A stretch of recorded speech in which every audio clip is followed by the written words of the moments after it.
Table of contents. Download another book for free. Table of contents. Prologue. Chapter 1, What makes you ambitious? Chapter 2, What's your why, or who? Chapter 3, Chimp versus Human, How your primal brain prevents you from thinking bigger.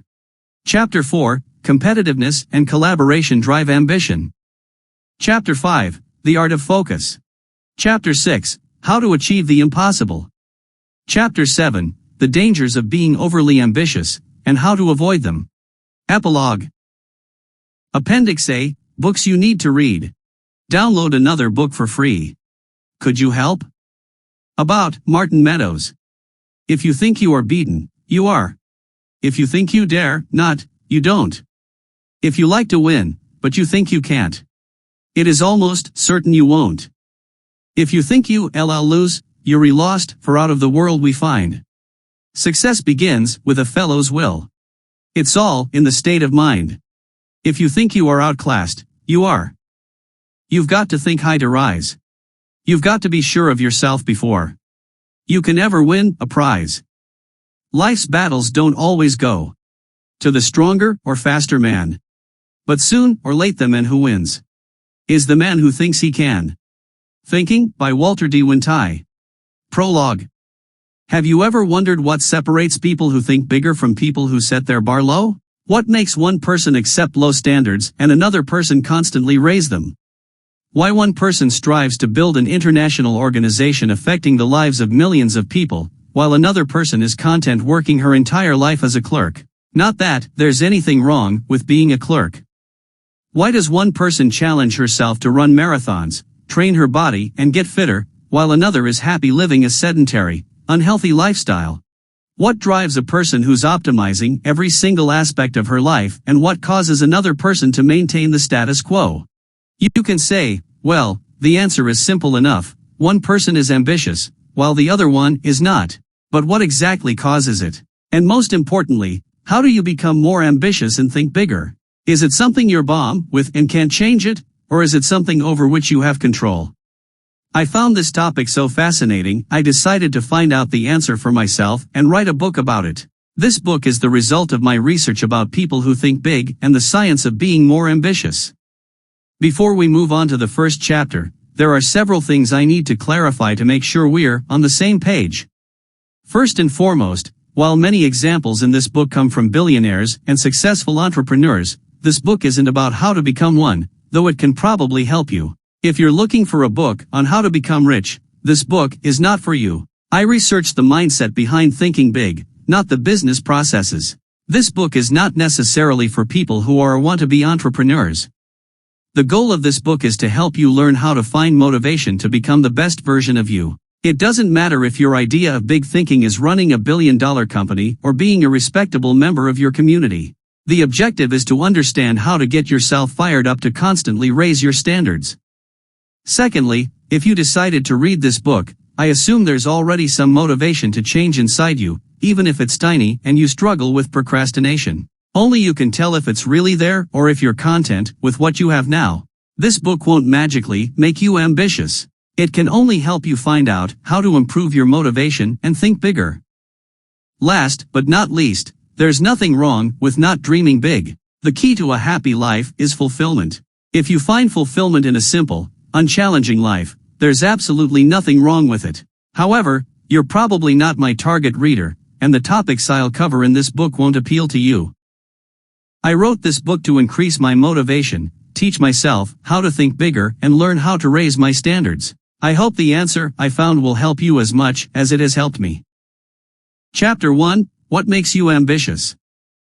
There's a common belief that genes and upbringing have a huge influence on whether someone is ambitious or not. Yet, it isn't that simple.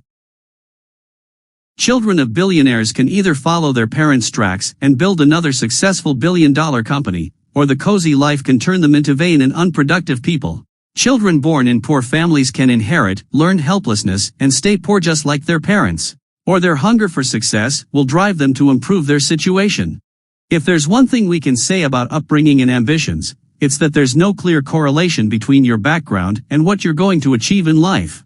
Some anthropologists once suggest that members of the upper middle class are most driven to achievement. Unlike the poor, they are not struggling to get by. And unlike the rich, they still feel hunger to achieve more. However, it still doesn't explain why many wealthy people still strive for more and why some people coming from a poor background overcome their unfavorable circumstances. There are several reasons we'll investigate in this chapter. Since we can change our background and upbringing, we'll focus only on the causes we can directly control. Examples around you. Let's start with the most obvious cause, social modeling. According to the social learning theory, learning takes place in a social context. You can adapt new behaviors purely through observation. 11. If you have ever changed one of your behaviors because you observed it in your friends, say, you started wearing collared shirts on a daily basis because that's how your friends dress, it's social modeling at work. Everything that surrounds you on a daily basis has an influence on you. Rolf Dobelli, best-selling author of The Art of Thinking Clearly, wrote an essay about the influence of news on your life. 111. He writes that news triggers your limbic system, almost as if you were constantly on the lookout for threats. This heightened state of awareness leads to chronic stress, a deregulated immune system, fear, and aggression.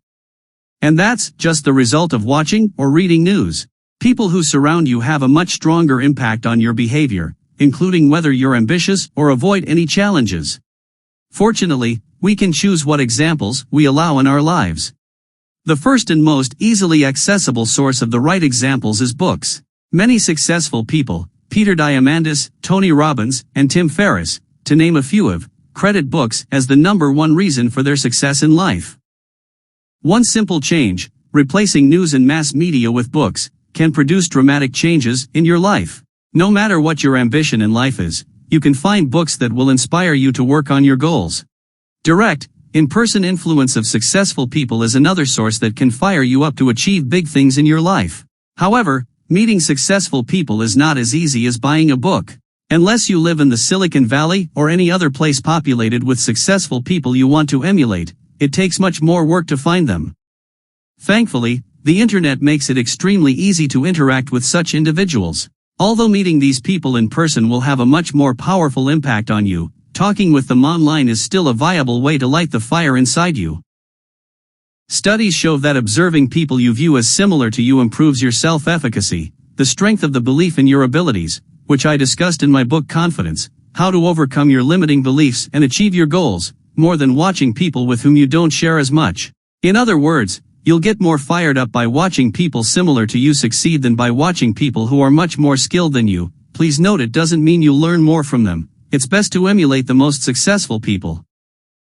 I'm a huge fan of online communities like forums, membership sites, and groups on social media sites. Since they are populated by people at all levels of competence, you can easily find people just a little better than you who will motivate you to raise your standards. It's easier to relate to and get motivated by an entrepreneur who has gone from $1,000 per month to $5,000 per month in a span of 6 months than from a billionaire who has launched yet another $1 million business. Watching a person who successfully loses 50 pounds and changes her life is more inspirational than listening to a fitness coach with a perfect body.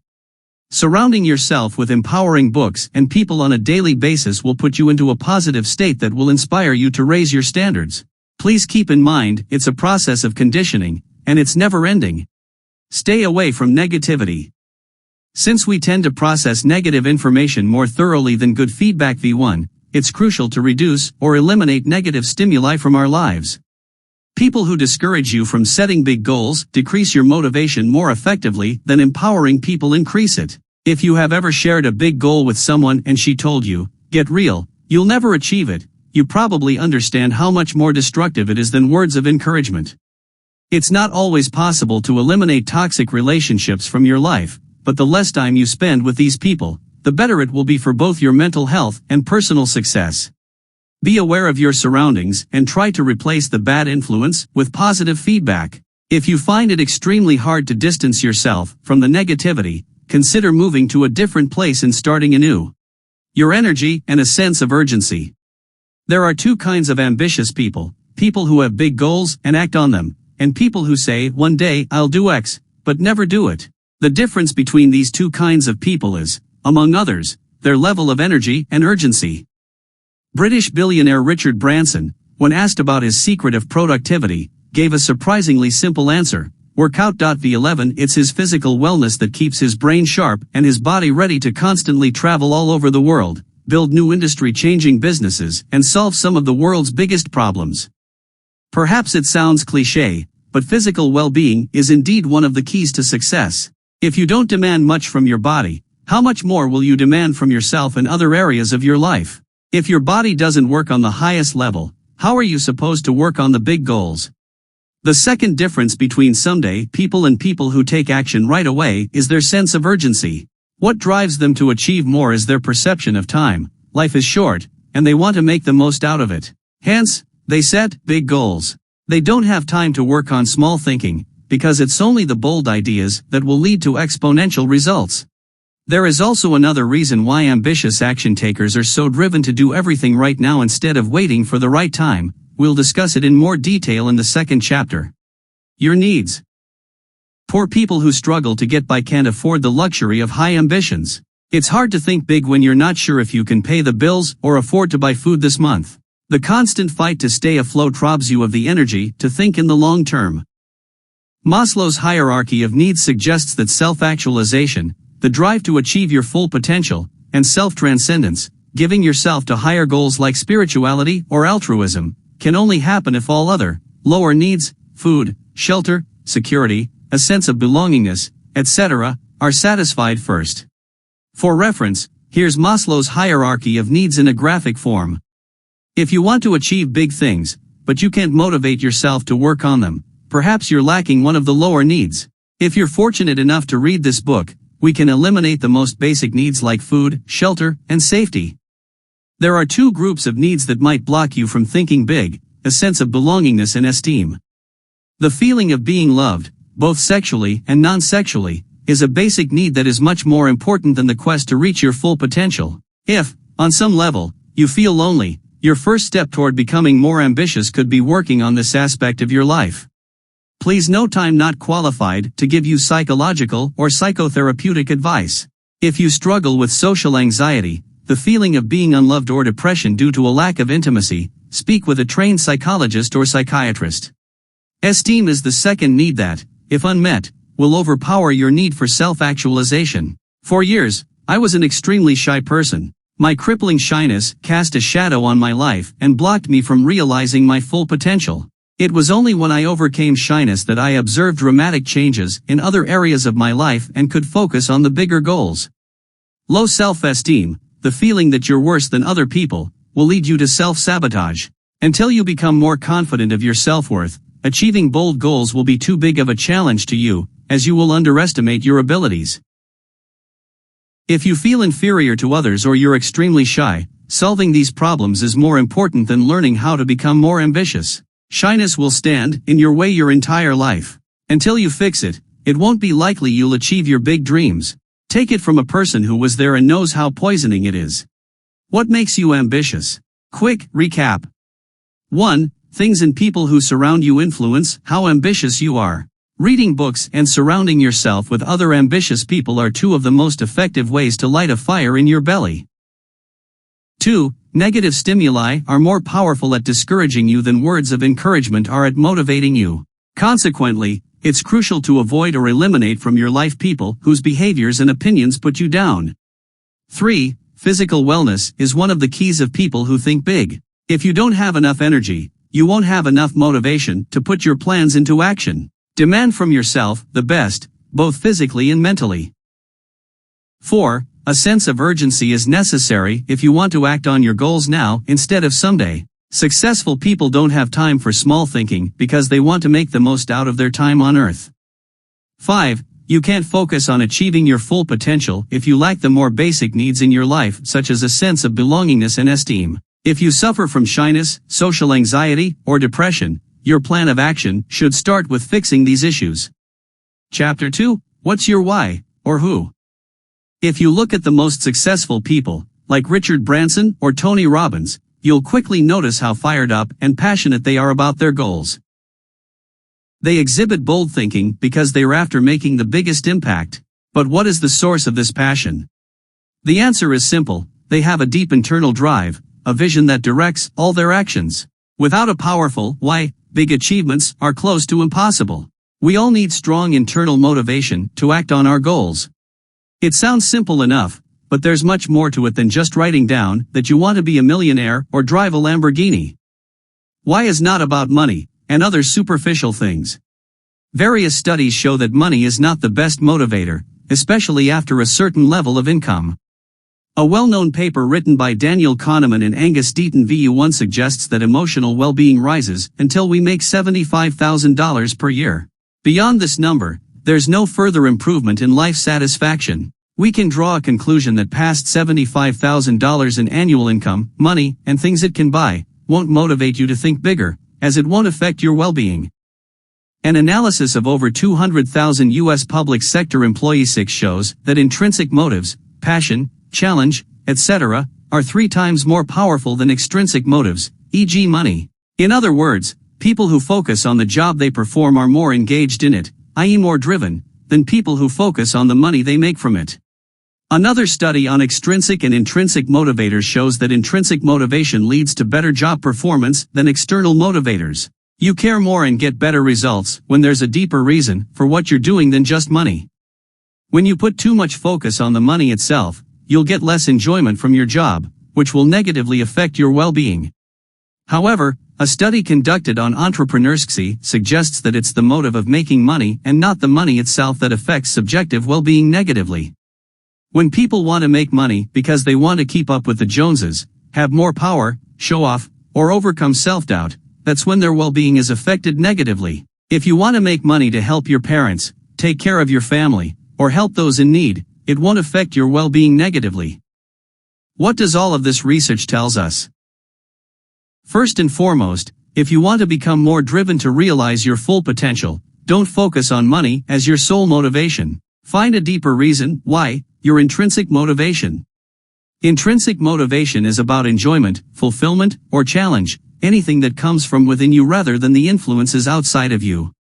Richard Branson has powerful intrinsic motivation. My interest in life comes from setting myself huge, apparently unachievable challenges and trying to rise above them. X11. Secondly, if your goal is somehow related to a specific amount of money, example you'd like to make enough money to buy a boat and sail around the world, break it down into emotions you're after. You're not after the boat itself, you're after the thrill, the sun on your face, the calmness of the sea, the smell of the ocean in the morning, and pure enjoyment of the adventure. It's thinking about these things that will fire you up rather than thinking about the act of buying a boat or what kind of an interior your boat will have. Last but not least, if you've been working on a certain goal only because you're motivated by an extrinsic reward, say, you want to show off in a Lamborghini, reconsider your goal and change your motivator. It can be your, not only why. Your motivation can get even stronger when instead of thinking about something from which you'll benefit, it will be someone else, usually your significant other or a family member. A paper *111 by professor and best-selling author of Give and Take, A Revolutionary Approach to Success Adam Grant suggests that the desire to help others, pro-social motivation, makes us go the extra mile and work even more effectively than if we had intrinsic motivation alone. For this reason, finding your who, the person for whom you're striving to achieve a big goal, can be even better than finding your why. If you already have a vision that draws from intrinsic motivators, consider adding pro-social motivation. If you have a goal to build $1 million business to challenge yourself, find a reason why it's going to make a positive difference in the world and make it a part of your vision. Elon Musk, co-founder of PayPal, founder of Tesla Motors and SpaceX, is a perfect example of a person driven by pro-social motivation. He said, going from PayPal, I thought, well, what are some of the other problems that are likely to most affect the future of humanity? Not from the perspective, what's the best way to make money, which is okay, but it was really, what do I think is going to most affect the future of humanity X1V? Write it down.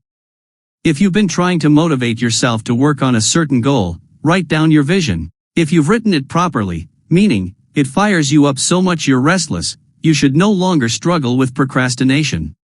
When writing your vision, go into deep details of what you want to achieve. Describe not only the achievement itself, but also how it makes you feel and what kind of a person you've become while working on it. The more senses and perspectives the vision will contain, the more powerful it will be. Here's an example of a weak sentence in a vision. I own a multi-million-dollar business that is the leader in the industry. Here's an example of how you can fix it. I own a multi-million-dollar business that is known for the passion it brings to the market. It brings a smile to my face just to think about it.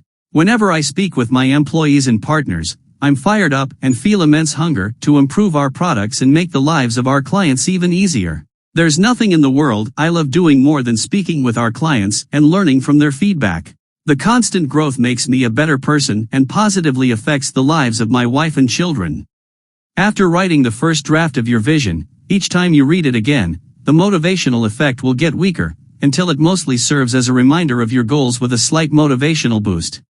Here's where routines comes into play. The importance of a morning routine. Writing down your vision alone won't do much to change your long-term motivation. In order to fully benefit from this practice, you need to establish a morning routine to prepare you for the day ahead and remind you of your big goal. In his interview with Tim Ferriss, Tony Robbins explains how he primes himself for the day ahead and is ready to work on his goals even after 2 hours of sleep. After meditative practice, toughening up, cold exposure, and expressing gratitude, he spends the next 10 minutes thinking about his vision. It's a habit he has been practicing for several decades. Looking at his accomplishments, I'd say it's working exquisitely well for him. While you don't necessarily have to follow the exact same morning routine as Tony, thinking about your vision is a practice you shouldn't skip. However, there's an important caveat: don't let the false sense of achievement coming from envisioning your goal make you lazy. Studies show it's the visualization of the process that's more important than thinking about the event itself. For the best results, your vision should include the actions you need to take to achieve it and then the event to which it will lead. I personally start each day with expressing gratitude. I think about 3 things I'm grateful for: meditation to clear my mind and start the day slowly, and foam rolling, a form of stretching to relax the muscles. When I'm in this more awake and relaxed state of mind, I reread my vision and other documents describing my goals, helping me prepare for the day ahead. Why the proper mindset is paramount to thinking bigger. The most important thing I've learned over the years of making changes in my personal and business life is the pivotal role of mindset in achievement. Many people think that if they just had X or Y, they would most certainly succeed. Sorry, buddy, that's not how it works. There's no going past the mindset part. If your head is filled with self-doubt, it will find a way to make you sabotage your efforts. A cliché, misattributed XV11 Henry Ford quote, "Whether you think you can, or you think you can't, you're right," is correct. There's no substitute for the certainty that you can achieve your goal. Your mind will either help you achieve your goal or sabotage you. It gives you exactly what you feed it. Give it self-doubt, and you'll get self-defeat. Give it empowering thoughts, and it will be your best pal. By creating your vision, and most importantly, rereading it every single day and visualizing the outcome, your mindset will shift and your physiology will reflect it. You'll get more energized to work, you'll increase your discipline, and you'll get more focused and fired up to keep going. This is not just feel-good talk. It works better than any other success secret, if you only implement it in your life. I can't stress the importance of the mindset enough. Nothing matters without the proper conditioning of your mind. For the best results, combine visualizing the outcome with an NLP technique called anchoring, associating an internal feeling with an external trigger. Let's say your goal is to lose 50 pounds and start running marathons. You visualize the process and the outcome, and your mind slowly fills up with positive emotions associated with achieving this goal. You feel energized, pumped up to put on your shoes and go running, ready to do whatever it takes to make your vision come true. At the peak of this emotion, perform a certain gesture you'd like to associate with this state. For instance, it can be squeezing your knuckle or grabbing your wrist. The key here is to perform the exact same gesture each time you feel this specific state. It will reinforce your anchor. Once you repeat this process enough times, over the span of several days or weeks, you'll be able to access this resourceful state at will. You can perform a similar process for any other emotion you'd like to re-access with a specific trigger: relaxation, determination, creativity, joy, and so on. If you were to remember just one thing from this book, it's this short subchapter: every single day, develop more certainty in your abilities to succeed. Put yourself in a prime state by visualizing and anchoring. Cultivate rituals. Having a vision and a morning routine are two keys to optimizing your life and starting each day on the right note. However, nothing will happen if you don't actually take action toward achieving your goals. Here's where rituals make all the difference. Many people are focused on the event, while it's the process that leads to success. Weight loss pills, overnight millionaire programs, and short-term diets are all targeted at people who believe change can happen with a single event. Your rituals make you the person you are. No lasting change can happen in your life unless you change them first. When I was an overweight person, my rituals were completely different than they are now that I'm a fit and lean individual. I ate mostly junk food and didn't exercise a lot. I still remember saying, I don't care if it's healthy. All I care about is if it's tasty. No surprise that I was 30 pounds overweight. I'm sure that if somebody took away all my excess weight, I would regain it all, and then some, in a few months. There's no way to make a permanent change to your body if you don't change your mindset. When I changed my rituals, by applying permanent changes to my diet and incorporating exercise in my daily routine, I started losing weight and never regained it.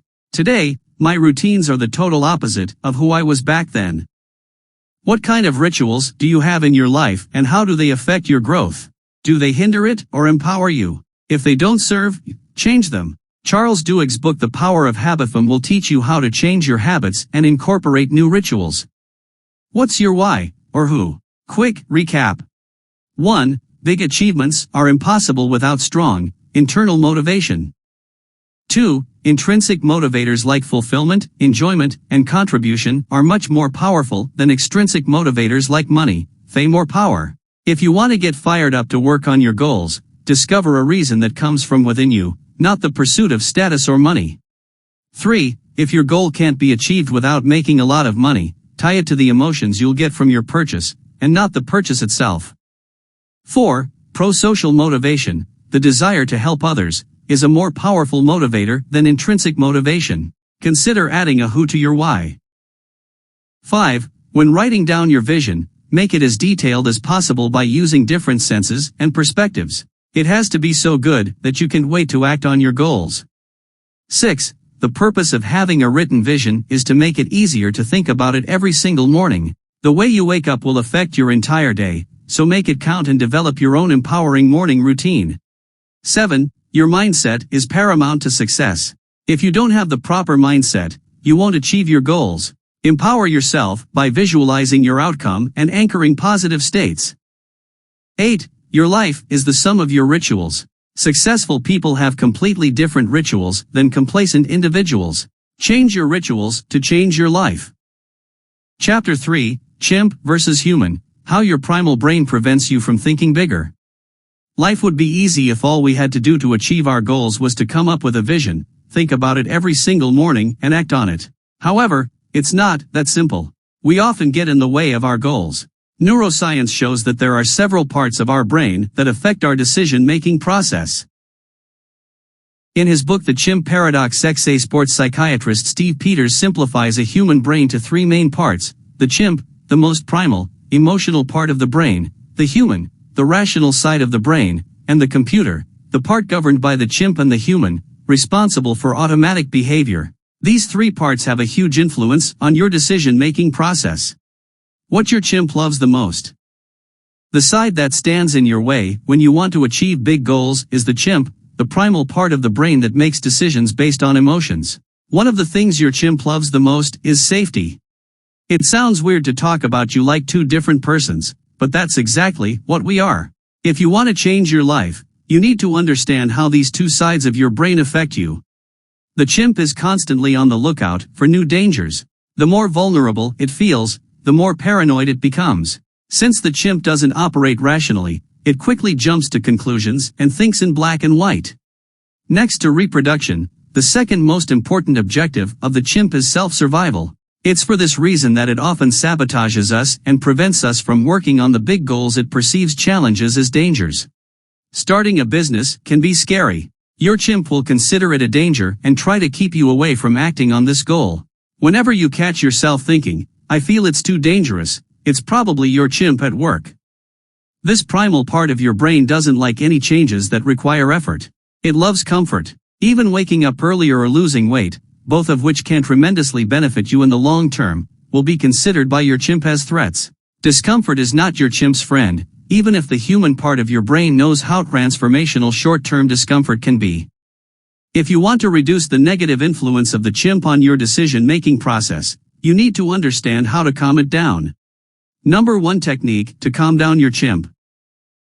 Since your chimp is so dependent on its emotions, the primary way to manage it is to let yourself feel the emotions, acknowledge them and reason with them. We often keep the emotions boxed in and don't voice them, and thus we're never able to correctly identify them and deal with them. Peters writes in his book that whenever thoughts such as "but I feel" or "I don't feel like" pop up in your mind, it's usually your chimp, not your human, you. Many choices in our lives are unpleasant in the short term, but more than worthy in the long term. A 30-minute dental visit isn't on anyone's list of fun things to do, but the short-term pain is worth it. It helps us prevent long-term excruciating pain, worsen health, and a scary smile. You can calm your chimp down by speaking to it logically and explaining what will happen if you try to avoid the short-term discomfort. Let's say you want to start a business, but a fear of failure prevents you from doing it. What is the underlying emotion? Are you afraid of failure because people will laugh at you? Is it because you're afraid you'll lose self-confidence? Or perhaps you're afraid you'll lose financial security? Whatever the deep reason is, until you discover it, you won't be able to manage your primal part of the brain and stop worrying. Once you voice all these emotions, you'll be able to address them one by one to put an end to self-sabotage. Reasoning with the logical part of your brain will help you reduce the emotion that causes fear and prevents you from taking action. While performing this practice just once isn't likely to produce permanent results, repeating it several times should be enough to handle it. Here's an example from my personal life. For a long time, I was afraid to launch any business that required more than a small amount of money to start. My reasoning was that the risk was too high. I was afraid of losing money, so I would pass on every business opportunity that required a bigger investment, even if there was a high chance of success.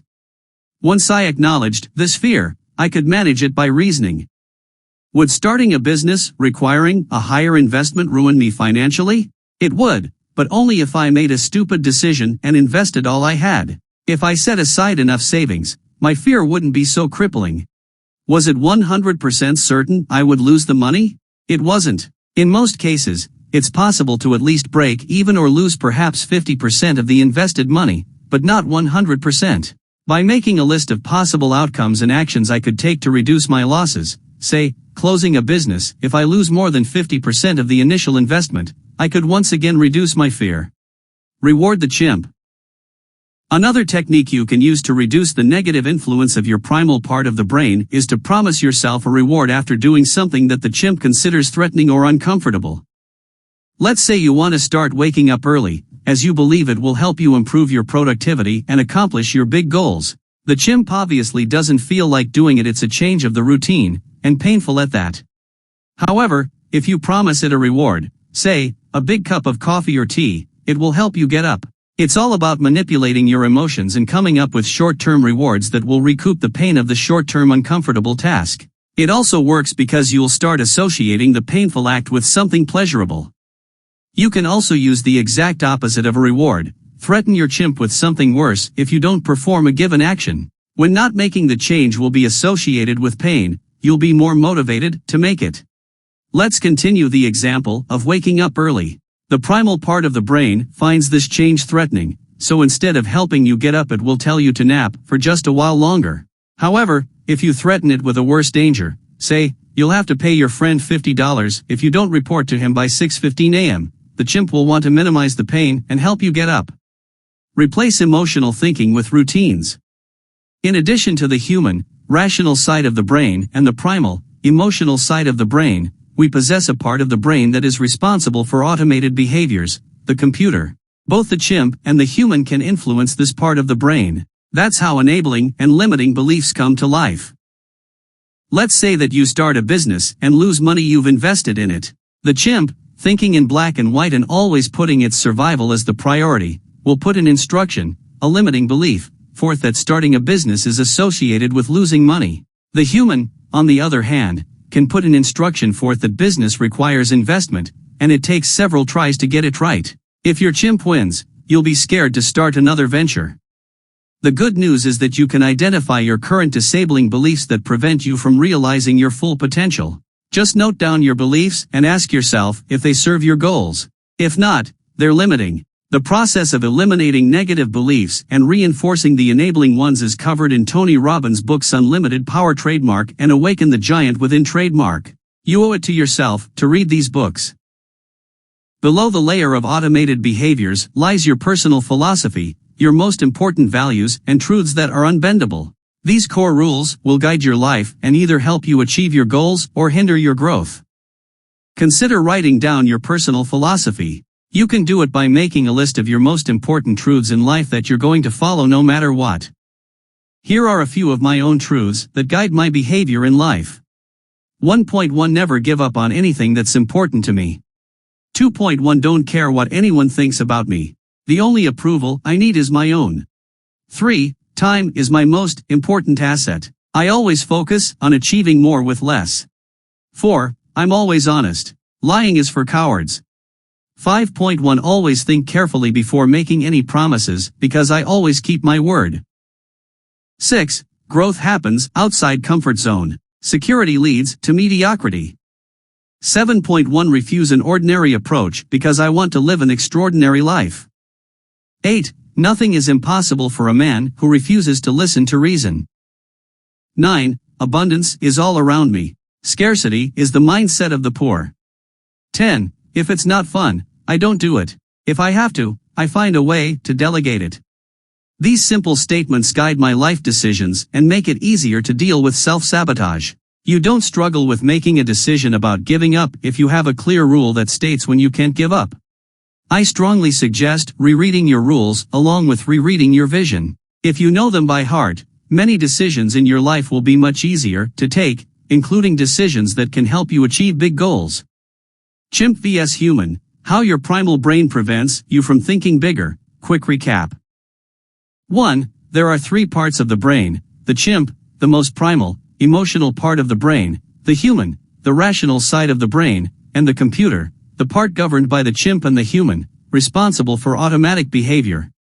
2. The chimp loves security. It will prevent you from setting and working on big goals because it will feel threatened by them. The primal part of your brain puts self-survival as the most important thing, right after reproduction.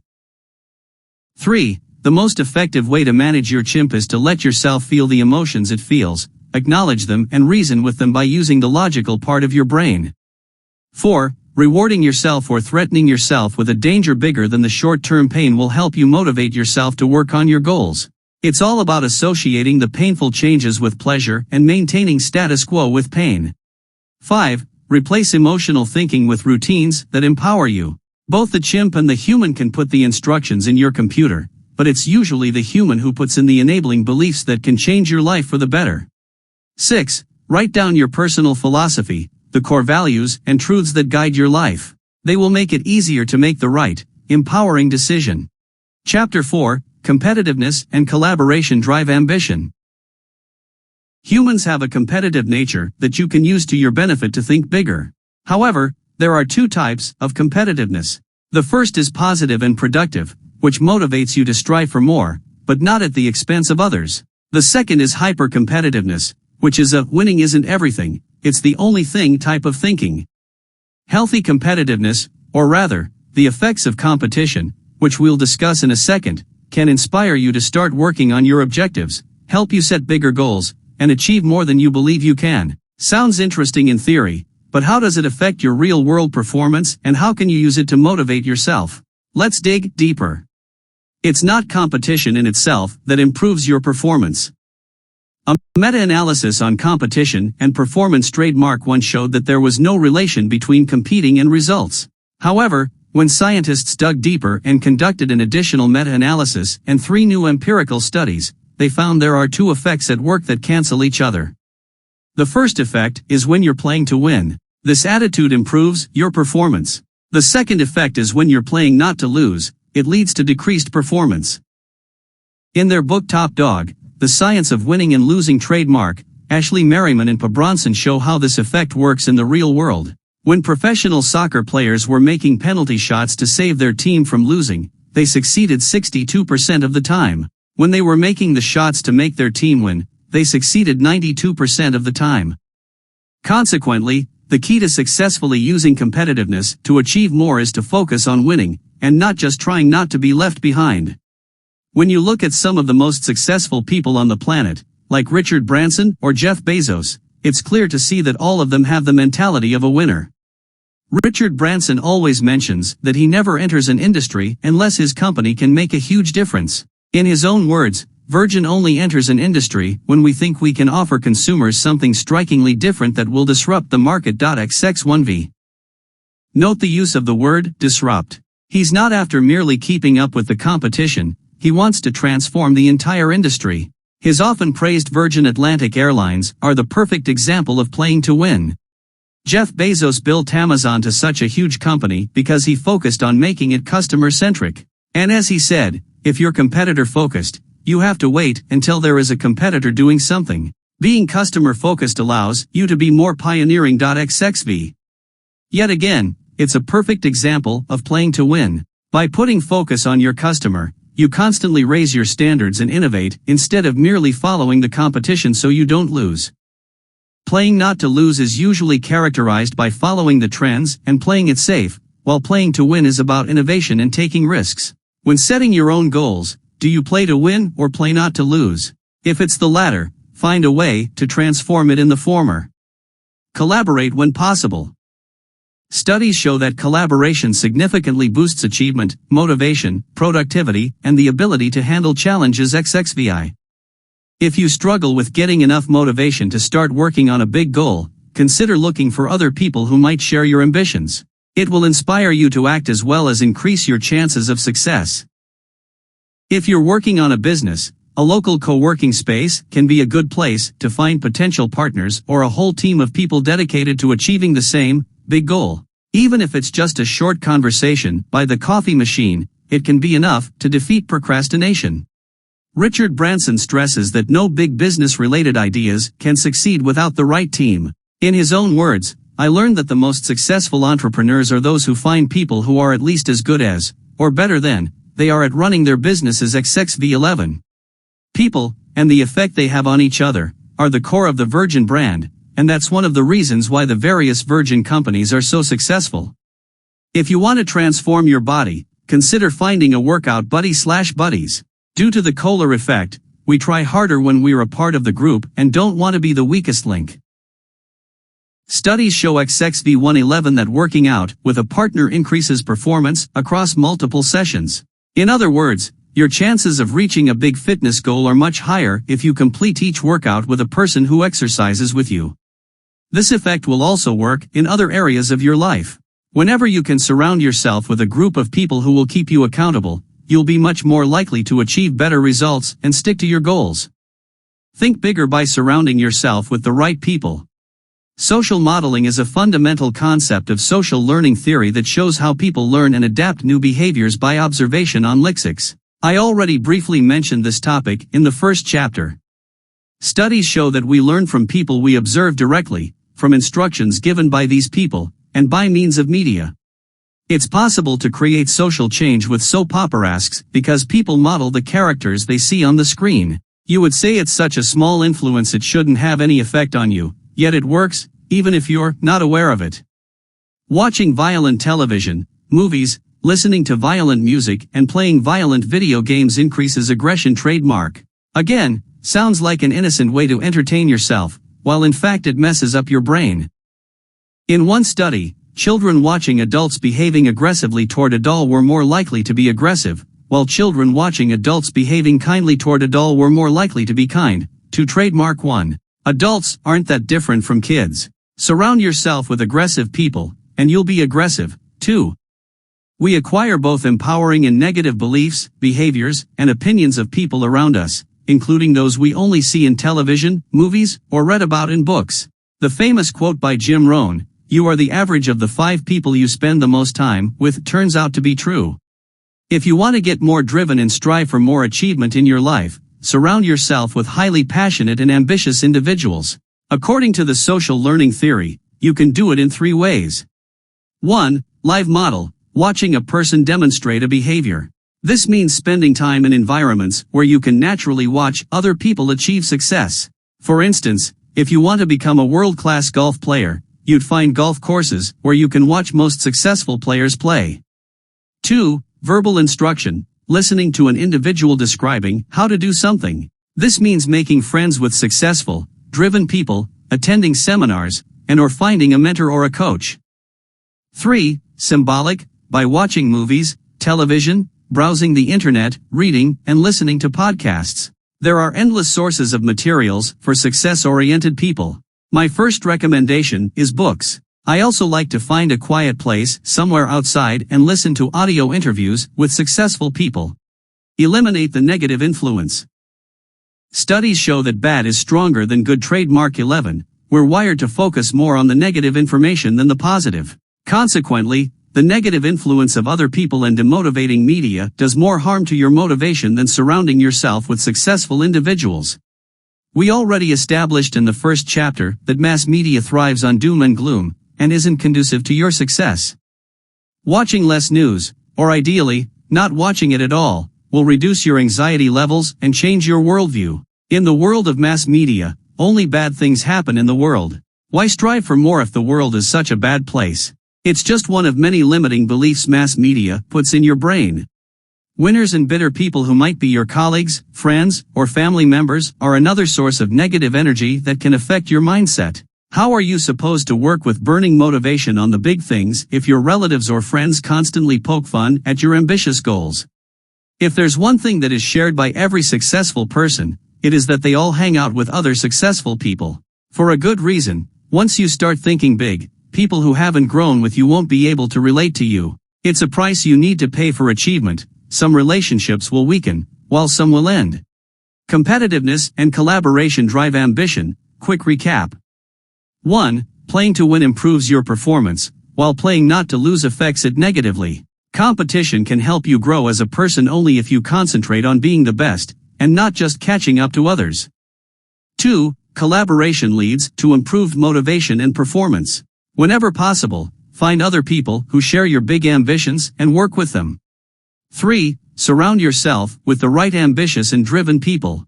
We learn by observation, and the behaviors and beliefs you'll observe in these people will directly affect yours.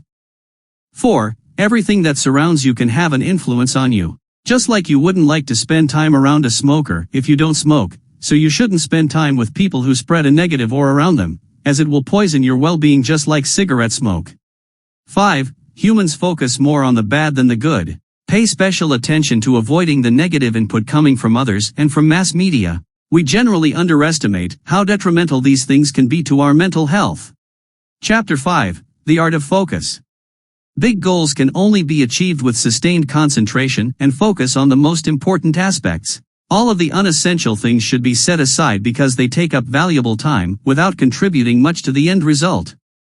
Jeff Bezos once said, "We've had 3 big ideas at Amazon that we've stuck with for 18 years, and they're the reason we're successful. Put the customer first. Invent, and be patient. XXXIV.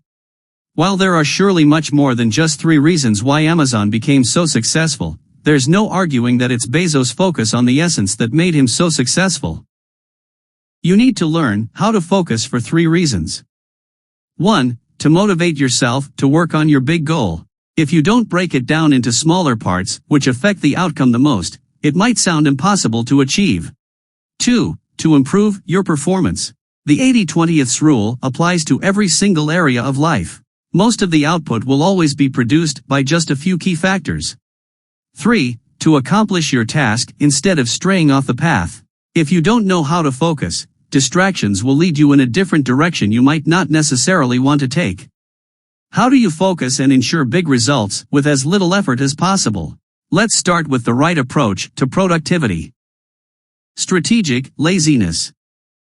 Richard Koch, one of the most successful British entrepreneurs and investors, and best-selling author of books about the 80-20th rule, most notably the 80-20th principle, The Secret of Achieving More with Less trademark, credits much of his success to religiously following the philosophy of doing as little work as possible.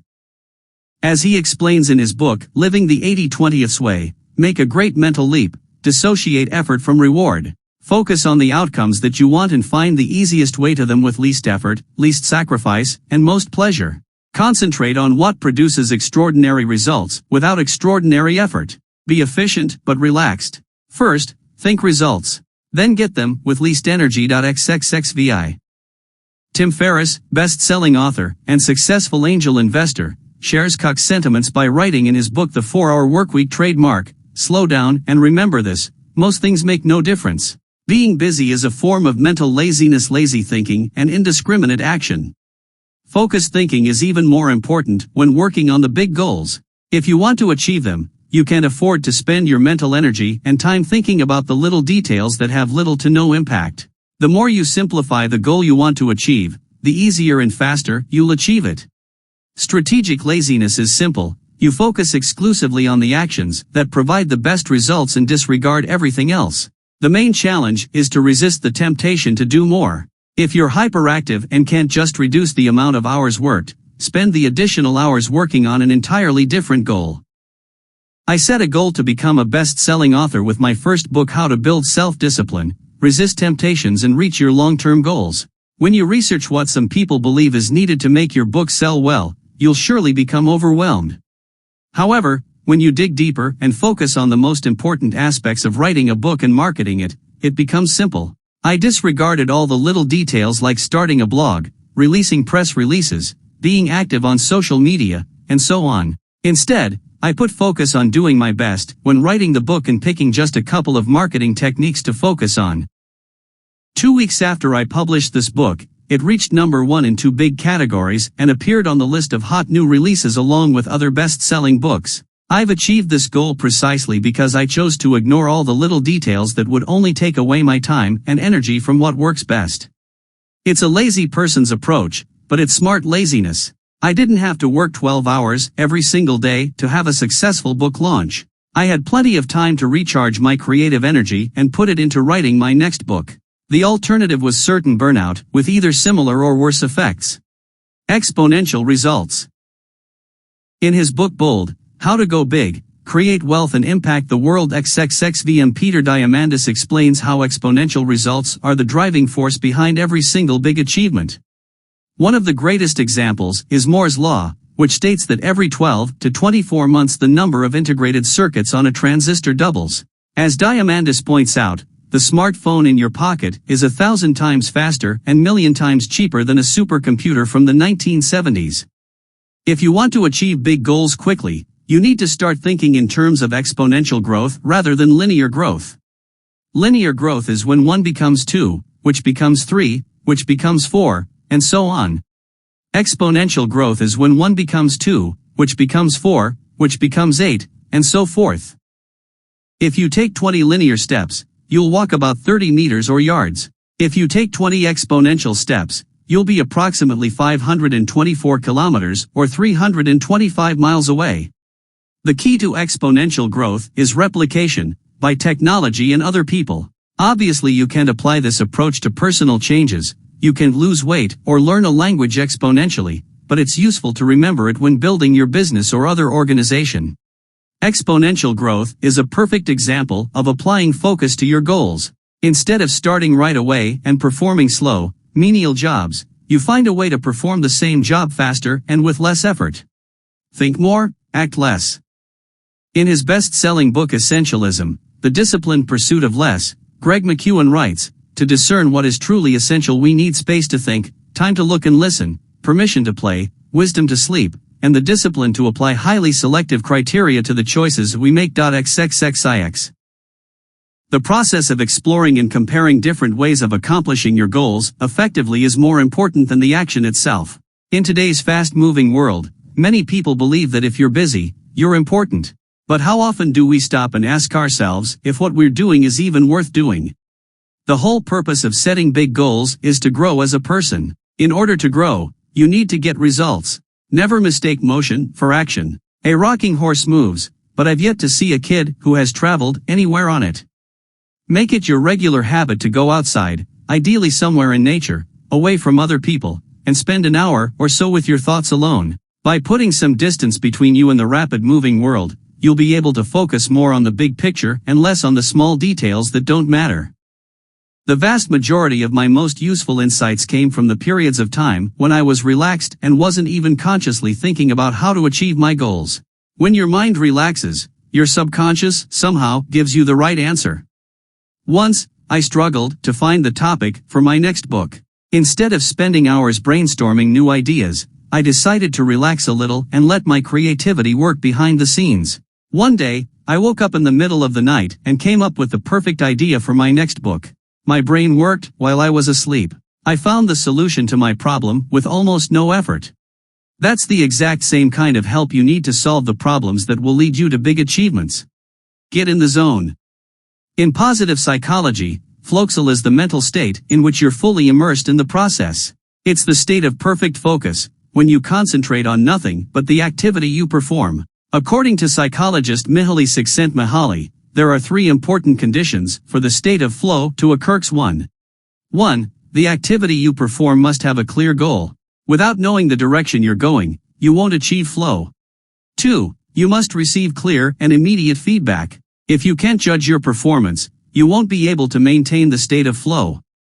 3. You must be confident in your abilities to complete the task you're performing. The perceived difficulty of the task can't be much higher than your perceived skills.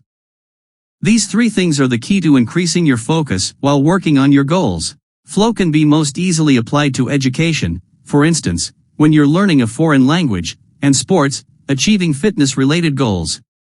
Stephen Kotler, author of The Rise of Superman, Decoding the Science of Ultimate Human Performance, says that taking risks drives focus into the now and helps achieve the state of flow. 111. Pushing your limits by thinking bigger leads to increased focus, which in turn leads to better performance.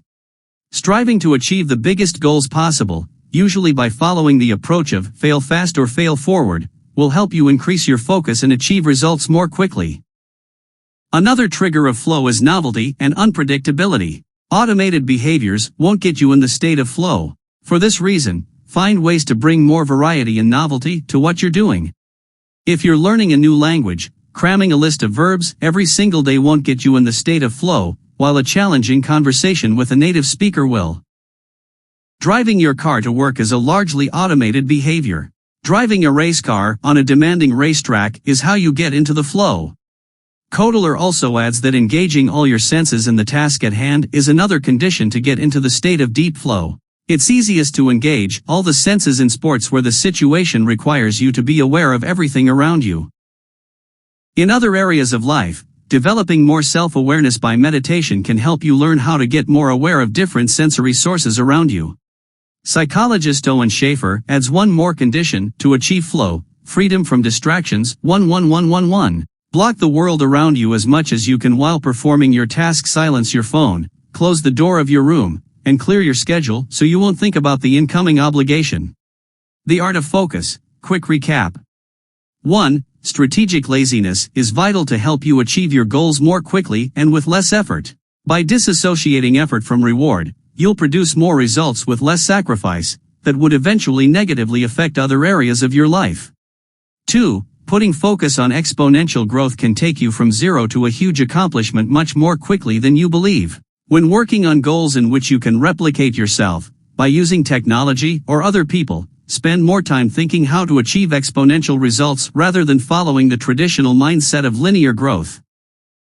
3. Never mistake motion for action. People who are busy don't get better results than people who work less, and they're usually depleted of energy. 4. Make it a regular habit to take a break and look at your problems from distance. Spending time in nature, away from everyone else, is conducive to introspection. 5. Flow is a state of mind in which you have perfect focus on the task at hand. In order to achieve the state of flow, you need to have a clear goal, get instant feedback, and be challenged, but not so much that you start doubting in your abilities. 6. Taking risks and pushing your limits is another trigger to get in the zone. Don't be afraid to try things that are likely to result in a failure. Your perception of them, and the likelihood of achieving them, will change once you enter the state of flow. 7. Novelty and variety help you achieve flow, while automation and boredom will decrease your focus. Find ways to make your routine more unpredictable to increase the chance of getting into the zone. 8. Flow is easier to achieve when you engage all the senses on the task at hand. If you struggle with paying attention to different stimuli around you, consider practicing meditation to increase your self-awareness. 9. Freedom from distractions will help you achieve a deeper state of flow. Make your surroundings as distraction-free as possible. Chapter 6. How to achieve the impossible. Nothing is impossible for a man who refuses to listen to reason was one of the favorite sayings of a legendary copywriter Gary Halbert. It's one of the truths that guides my life, and perfectly explains how to achieve the impossible. When you read the history behind some of the biggest achievements in human history, you'll quickly notice how many of them were considered impossible. Even today, when you consider how much the world has changed since the last century, it sounds impossible. You have access to all of the world's knowledge in your smartphone. You can get to virtually anywhere in the world in a day or two. People live longer and in much better health than ever before. How much of this vision would come true if the people who are behind it listened to reason? Would we fly planes today? Would there be cars everywhere? Would so many people work from the comfort of their homes, conducting transactions with people from the other side of the world? If you want to think bigger and be extraordinary, you're bound to hear from other people to get real. It's also likely you'll hear it from yourself. The limits of other people will affect your thinking. People told me that fasting every single day is unhealthy. Yet, I'm healthier and fitter than ever. Note, I don't claim intermittent fasting is for everyone, it just works for me. I believe that I would never deal with my shyness. Yet, today I'm an extremely confident person. People say that you can't learn a foreign language in a few months. Yet, I was easily able to get by in Spanish after just a couple of months of studying. The secret of achieving ambitious goals. The secret to achieving bigger and bigger goals is self-efficacy, the strength of the confidence in your abilities. The more you believe you can achieve big things, the easier it will be to achieve the impossible. Without delving too deep into the concept of self-efficacy, I wrote a book about it, Confidence, How to Overcome Your Limiting Beliefs and Achieve Your Goals. There are 3 things you need to know about it. First and foremost, the most effective way to develop your self-efficacy is through achieving small wins and persisting in face of obstacles. You can't exactly start with nothing and build $1 billion business right away, or become a professional bodybuilder after a week of exercising. It takes blood, sweat, and tears to get to this point. Even when you disassociate effort from reward, challenges still await you. Secondly, another effective way to develop more confidence in your skills is to watch others achieve success and model your behavior after them. We already covered how to do it. You're much more likely to think bigger and achieve big things if you're surrounded by people who strive to grow every single day.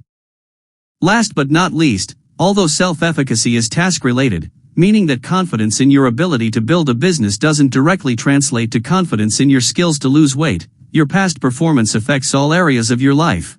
The more success you achieve in one thing, the easier it will be to achieve it in other areas. For instance, the catalyst for all changes in my life was working out and overcoming my shyness. Making my body stronger and becoming a self-confident person increased my confidence in the general ability to achieve success.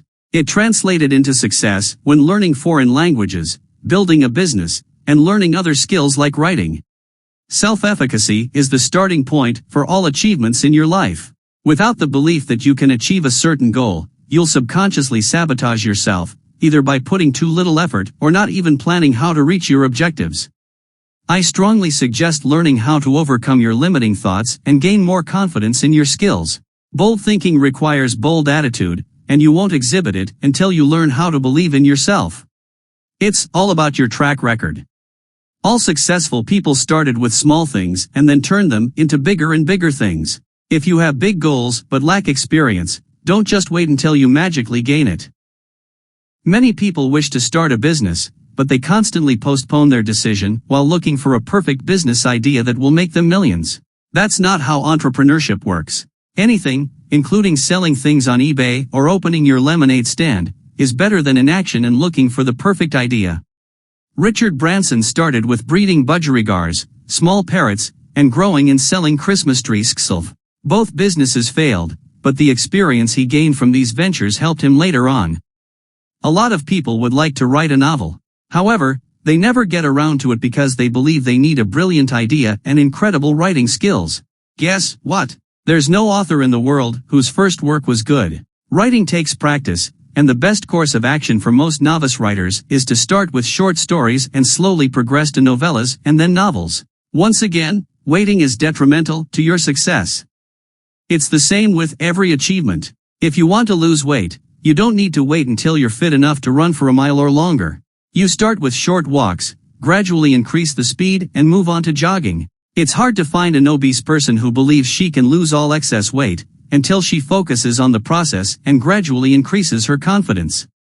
Moving from one small thing to a bigger one builds your self-efficacy, while also helping you gain experience and push your limits further and further. Establish your track record, no matter how small your current achievements will be. Bold goals will come later. A simple principle to shift big goals from someday to now. Peter Thiel, co-founder of PayPal, asks in his podcast On Tim Ferriss Show a fascinating question that can shift your mindset. If you have a 10-year plan and know how to get there, you have to ask, why can't you do this in 6 months? Often we move our big goals to somewhere in the future, thinking that we're not ready yet. And although sometimes it's a valid approach, you can't become a surgeon in 6 months. In many instances it's possible to shorten the waiting period or start right away. Let's say you want to learn a foreign language someday when you'll have more free time. But let's be honest with yourself, you really can't find at least 15 minutes a day to learn it? Even 15 minutes a day is better than nothing. It's almost 2 hours of studying a week. Instead of achieving this goal someday, either never or at least a few years from now, you can achieve it in a year or two. Another example, you'd like to build a business, but in your plan it can't happen sooner than in 2 years because you want to save enough money to quit your job and start it then. But in life, there are rarely just two choices. It's not about quitting your job or starting your business. You can build your business on the side and keep your job until your business gains enough traction to warrant giving in your notice. Often the only reason why we postpone acting on our goals is a lack of confidence in our abilities. The only solution to this problem is to start. Self-efficacy won't build itself. The impossible is possible, but only if you start. Shorter deadlines lead to better results. It's an old adage that the amount of time one has to perform a task is the amount of time it will take to complete the task. The shorter your deadlines are, the more pressured you are to come up with a better way to achieve your goal. The longer your deadlines are, the more likely you are to procrastinate and take the less effective, manual approach. One example where this law is visible is writing books. Many people have a dream to write a book. Some of them act on it and work on their novel every now and then with no clear deadline. The most common outcome is that they will never finish writing it. Now consider what would happen if they set a goal to finish it in 3 months. 3 months is a lot of time, but it's short enough to increase your focus instead of dilly-dallying. Stephen King, arguably one of the best fiction writers, finishes the first draft of his novel in 3 months. LV11. If he can do it, and write a best-selling story, so can you, perhaps without the best-selling part, at least not if it's your first story. I like to impose short deadlines on myself, as they increase my concentration, help me focus on the essence, and achieve my goals much sooner. Without the pressure to act quickly, it would take me many more years to learn how to write books. However, since for several months I wrote about 100,000 words per month, I paid my dues much sooner than writers who set long deadlines and need a year, if not longer, to write their first 100,000 words, while, with a short deadline, you could already reach 1 million written words. How to achieve the impossible? Quick recap. 1. Nothing is impossible for a man who refuses to listen to reason. If you set big goals, people will tell you you're unreasonable. But they've told many successful inventors and other people who have changed the world. 2. You need to believe in your abilities to achieve success. There are 3 important things you need to know about self-efficacy. You build it by achieving small wins and persisting in the face of setbacks. Modeling after others can help you increase your confidence. Your past successes will improve your general confidence and help you achieve other goals. 3. Nobody has achieved big goals right away. You start with small achievements and gradually increase the level of your success. Waiting will only lead to inaction and wasted time. 4. Ask yourself how you can achieve your 10-year plan in 6 months or less. Oftentimes we postpone our goals simply because we make excuses or don't think creatively. 5. Set short deadlines to achieve much more in much less time. One of the reasons why people never complete their goals is a lack of urgency. By setting short deadlines and sticking to them, you'll get ahead, while others will still be taking their first steps. Chapter 7, The Dangers of Being Overly Ambitious, and How to Avoid Them. While thinking bigger and trying to set the bar higher and higher is an admirable quality, being an overachiever can put a lot of pressure on you. Increased stress will affect both your mental and physical health, which will in turn lead to deteriorated performance and burnout. Consequently, in the last chapter of this book, we'll cover some ways you can find the right balance between achievement and recharging. The art of balance. Achieving perfect work-life balance is a popular myth that, unfortunately, applies to nobody. Your professional life will affect your personal life, and your personal life will affect your professional life. However, while it's impossible not to take your job with you after work, and it's even more difficult if you're an entrepreneur, there are ways to reduce time spent thinking about work while you're supposed to relax. The first key to recharge more while relaxing is to enter the state of flow. Flow can happen while working on a goal, but you can also get in the zone while relaxing. Various sports, and most notably extreme sports and any other activities with perceived high risk and challenge, are perfect to get your mind off work. The second way to achieve more balance is to spend more time in nature. Studies show that physical activity in a forest or a park helps recover from stress. I recommend spending at least an hour a week alone, in a quiet place away from everyone else. If you can't take your mind off work, consider listening to music or taking a book or an e-reader with you. Gary Keller, co-owner of one of the biggest international real estate franchises, writes in his best-selling book The One Thing, The Surprisingly Simple Truth Behind Extraordinary Results about 3 ways people try to achieve balance between work and life. The first approach is living in the middle, paying equal attention to work and life. This approach won't work for people who want to achieve big things because you can't achieve extraordinary results with a balanced approach. Extraordinary happens at the extremes, and if you only pay moderate attention to your work, you won't achieve big things. The second approach is going to the extremes, spending a lot of time at work for long periods of time and then trying to fix the damage done to your personal life by ignoring your work. This approach is just as bad as the first approach. While you can achieve big goals with this attitude, everything else in your life will suffer. In his novel Suzanne's Diary for Nicholas, James Patterson provides a powerful metaphor that has stuck with me since I read it for the first time in Keller's book. Imagine life is a game in which you are juggling 5 balls. The balls are called work, family, health, friends, and integrity, and you're keeping all of them in the air. But one day you finally come to understand that work is a rubber ball. If you drop it, it will bounce back. The other 4 balls are made of glass. If you drop one of these, it will be irrevocably scuffed, nicked, perhaps even shattered. Point 1. If these 2 approaches don't work, then what does? Keller suggests the third approach, counterbalancing. With this approach, you never go long periods of time without paying attention to your personal life. It always gets a similar level of focus. With your work life, you frequently go to the extremes, but only for short periods of time so your personal life won't suffer. This approach requires you to sacrifice the unessential aspects of your work in pursuit of working on the biggest things. This approach is the healthiest attitude. It will guarantee extraordinary results, while working on your goals while still paying attention to your personal life. Being ambitious doesn't mean self-harm. Going to the extremes with your work doesn't mean working extremely long hours. Many entrepreneurs brag how little sleep they get and how much they work. It's a shame they often forget they're working on their goals to achieve results, not to show off how well they can function in an exhausted state.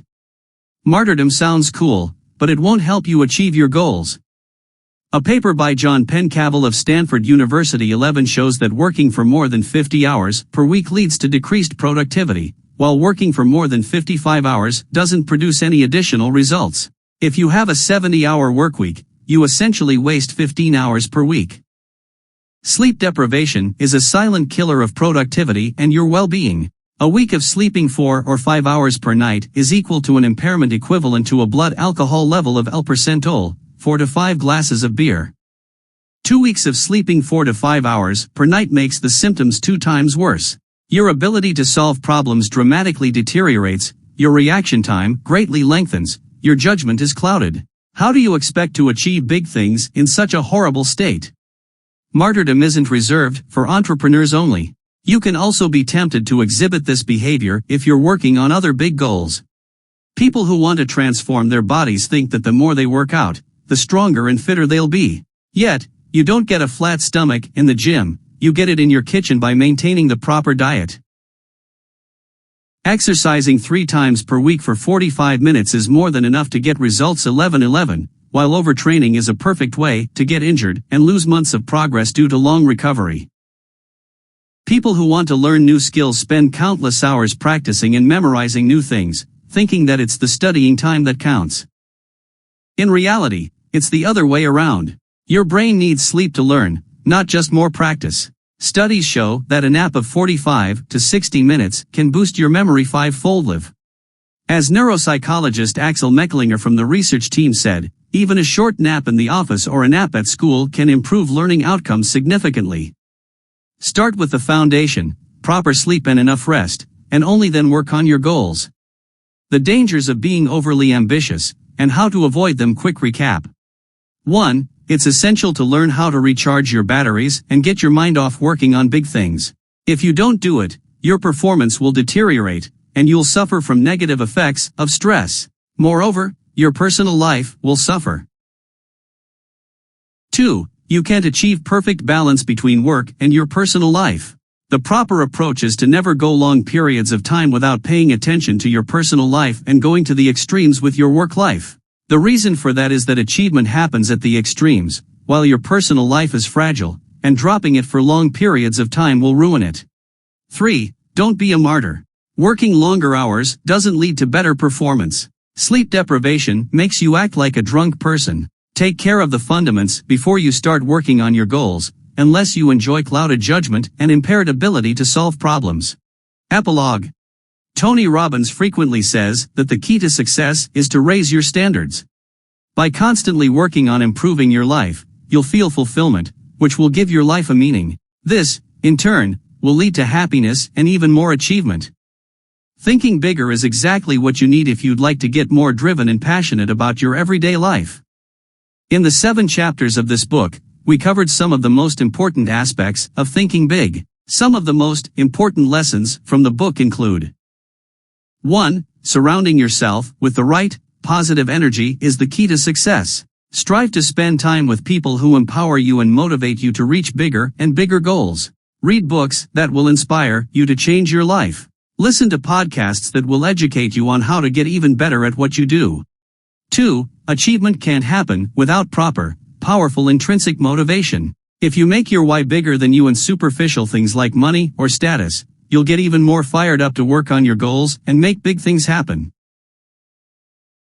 3. The primal part of your brain can sabotage you when trying to make changes in your life. The key to managing your chimp is self-awareness and using the routines and rituals to reduce its influence on your behavior. 4. Play to win instead of playing not to lose. There's a huge difference between the mindset of a winner and the mindset of a person who just doesn't want to stay behind. Don't be afraid to follow an unconventional approach to achieve your goals. 5. Laziness is not a bad thing as long as it's strategic. Disassociate effort from reward and focus on achieving results with as little work as possible. The keys are to focus on the most essential things and make your work fun. This ties with your why. If you aren't passionate about what you're doing, it will be hard to achieve extraordinary results. 6. Nothing is impossible for a man who refuses to listen to reason. Your beliefs establish your limits. If you stop thinking reasonably and instead ask yourself how you can achieve the impossible, you'll come up with a way to do it. 7. Martyrdom won't lead you to achievement. Pay close attention to your personal life and never sacrifice it to achieve your goals. If you don't heed this advice, don't be surprised that after achieving your goal you won't have anything to go back to. The research I conducted for this book has made me realize that the key to thinking bigger is changing your mindset. You can learn all the little tricks you want, but if you don't change your mind, achievement won't follow. Make it a habit to pay close attention to your thoughts and limiting beliefs. This process will help you filter negativity that prevents you from setting bolder goals and believing in yourself. What big goal are you going to work on now? Appendix A, books you need to read. As we covered it in the first chapter, books can change your life. They have transformed mine, and they have changed the lives of all the most successful people in the world. In this appendix, I'll share with you some of my favorite life-changing books that can change your life. 2. They are listed in random order except for the first and the last title. 1. M.J. DeMarco's The Millionaire Fastlane, Crack the Code to Wealth and Live Rich for a Lifetime. Business books of this kind often get a bad rap for vague, purely motivational advice, but every now and then someone writes a legendary book that outshines every other book in this genre. MJ's approach is a perfect example of thinking big. In the book, he teaches you how to become a rich person in a few years instead of several decades. It's a must-read for every person who wants to build a business and become rich. 2. Books by Richard Branson, including Losing My Virginity, Screw It, Let's Do It, Like a Virgin, Secrets They Won't Teach You at Business School, and The Virgin Way, How to Listen, Learn, Laugh and Lead. There are few people in the world who think bigger than Richard Branson. His entire persona is the embodiment of bold thinking. Dive into his mind by reading his books and change your life.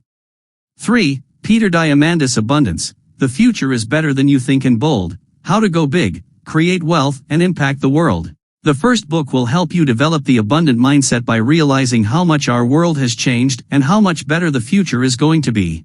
The second book is The Guide to Thinking Big and Changing the World.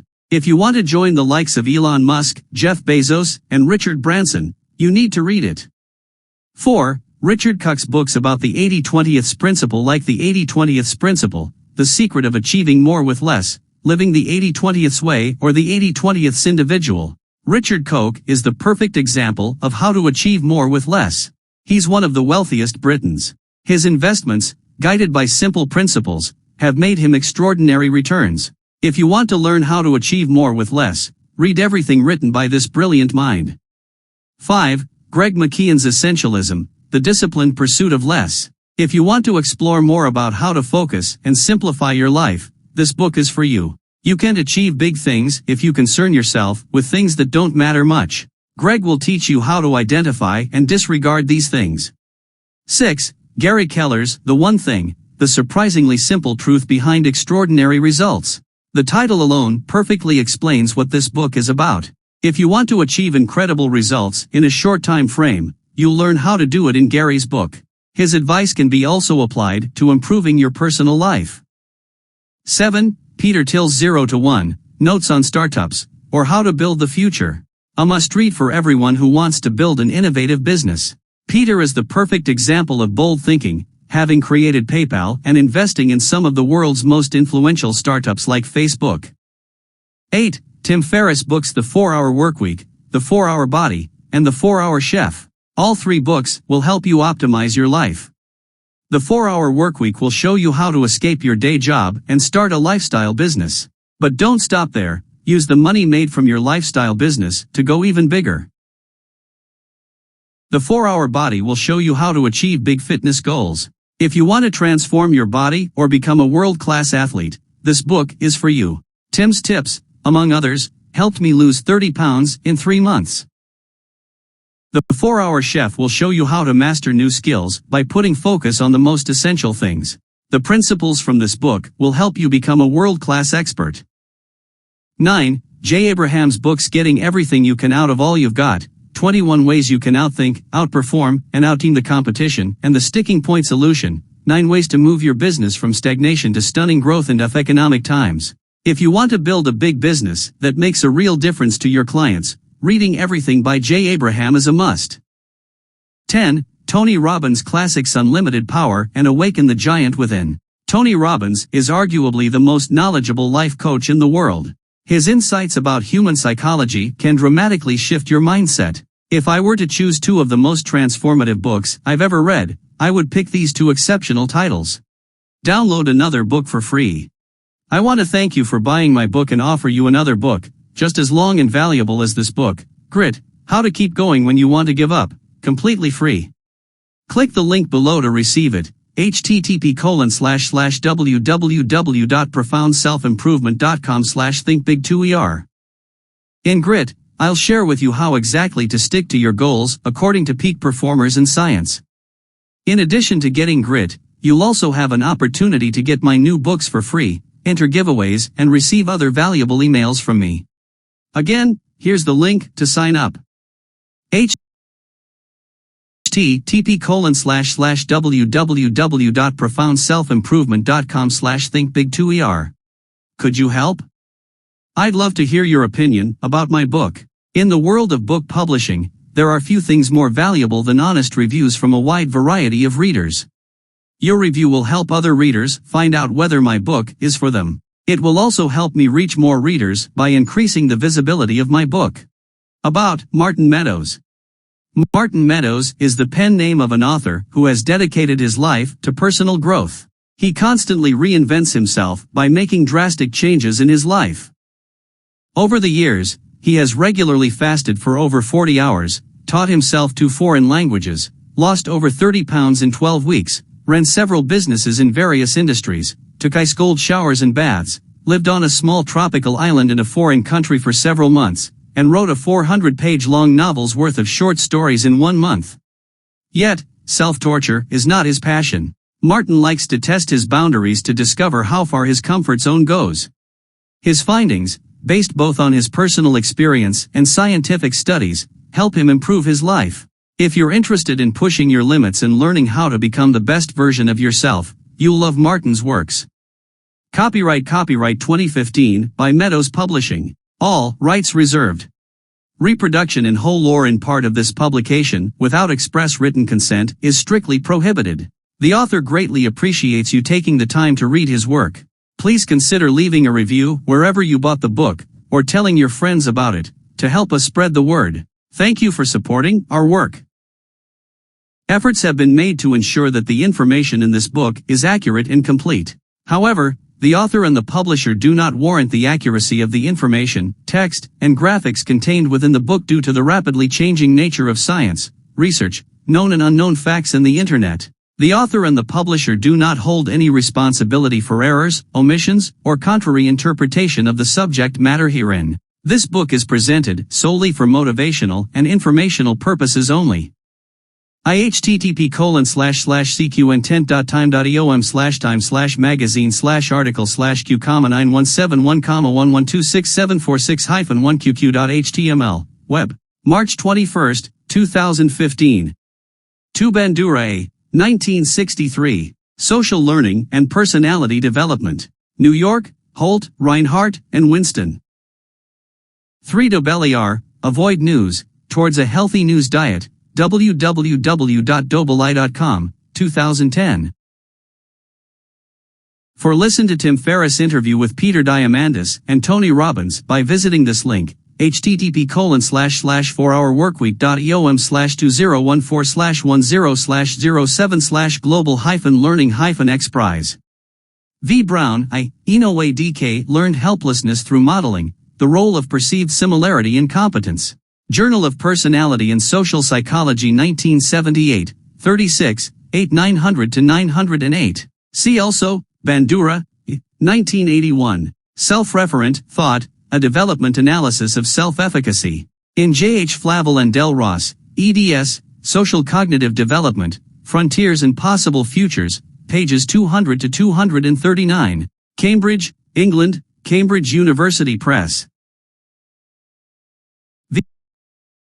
V1 Baumeister RF, Bratislavsky, Finken RC, Voskady, Bad is Stronger Than Good. Review of General Psychology, 2001, 5, 323-370.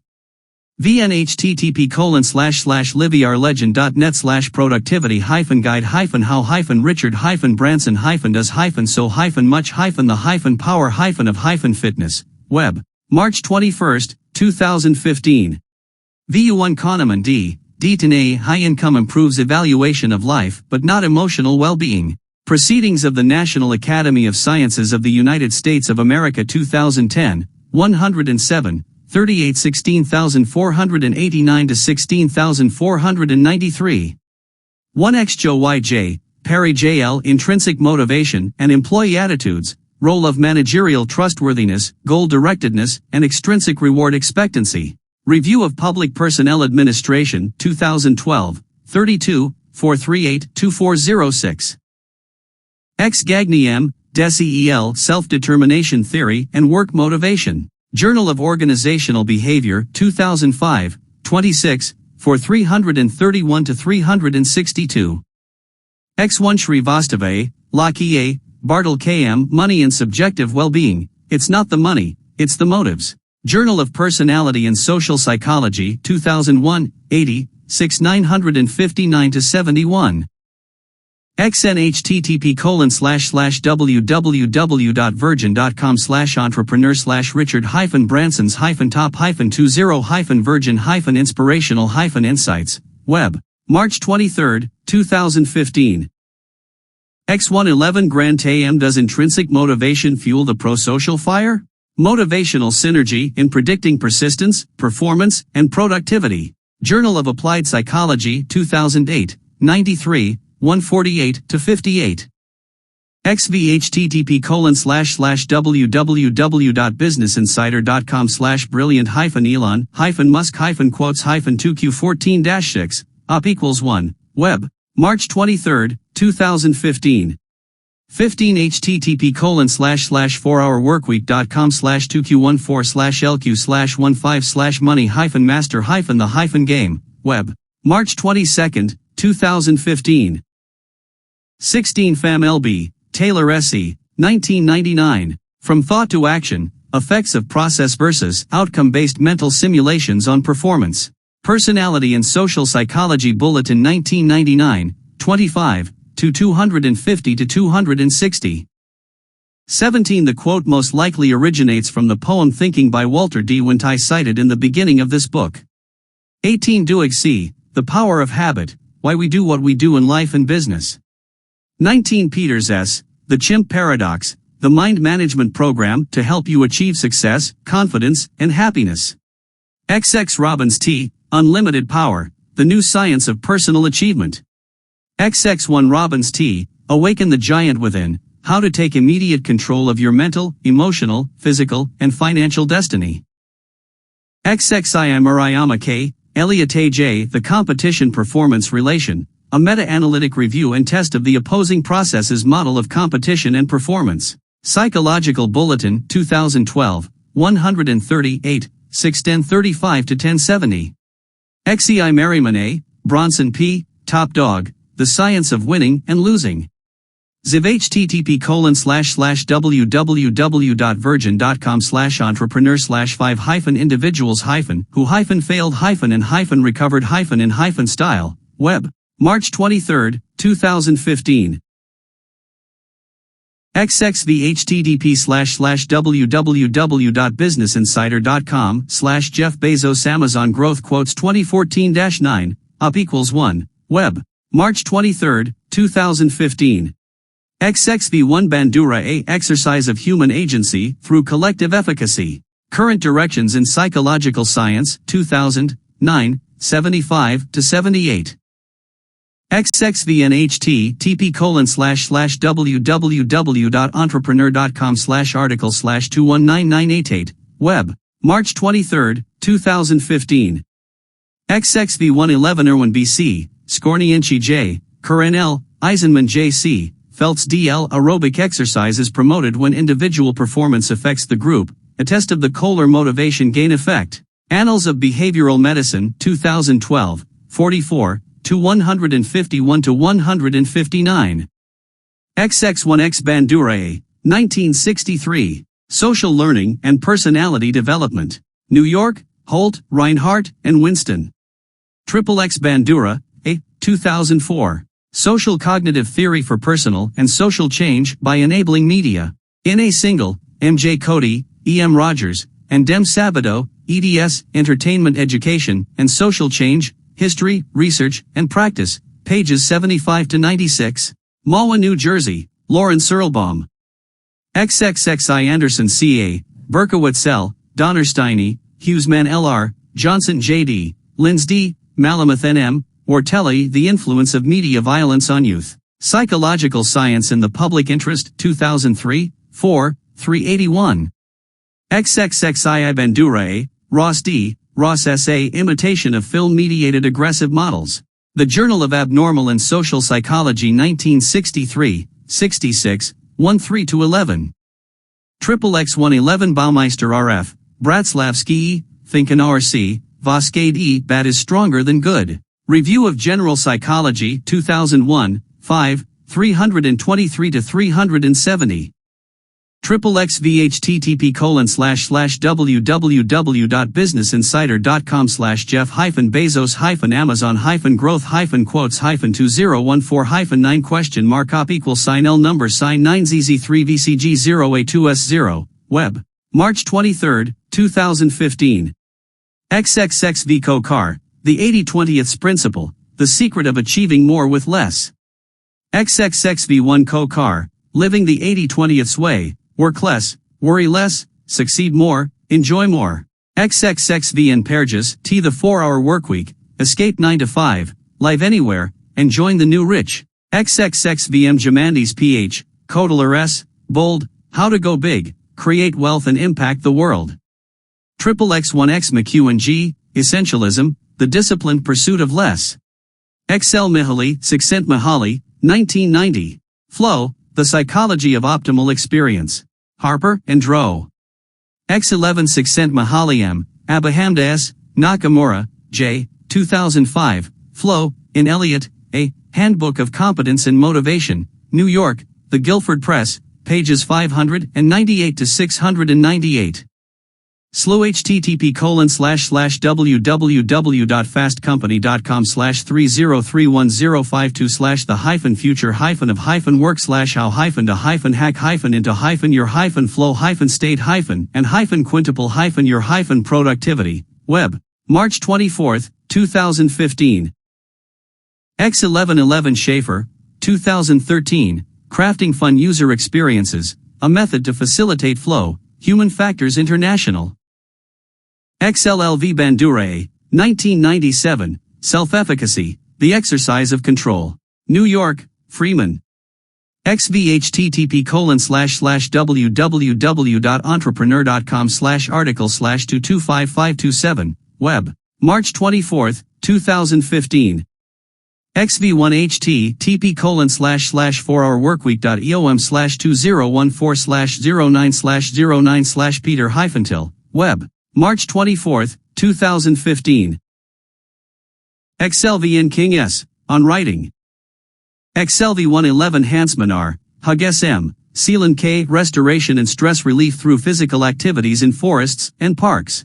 Urban Forestry and Durban Greening, 2007, 6, 213-225. XLLX Keller G, Pappas and J, The Anything, The Surprisingly Simple Truth Behind Extraordinary Results. I. Patterson J, Suzanne's Diary for Nicholas. 2 Pencavel, J, The Productivity of Working Hours, discussion paper number 8129, April 2014. 3 Fryer B. Sleep Deficit, The Performance Killer, Harvard Business Review, October 2006. 1111 for sensible advice on how to work out effectively and safely, read Beyond Brawn by Stuart McRobert. 11 V. Stud Tess, Bridgery, Mecklinger A. Nap Sleep preserves associative but not item memory performance. Neurobiology of Learning and Memory, 2015, 120, 84-93.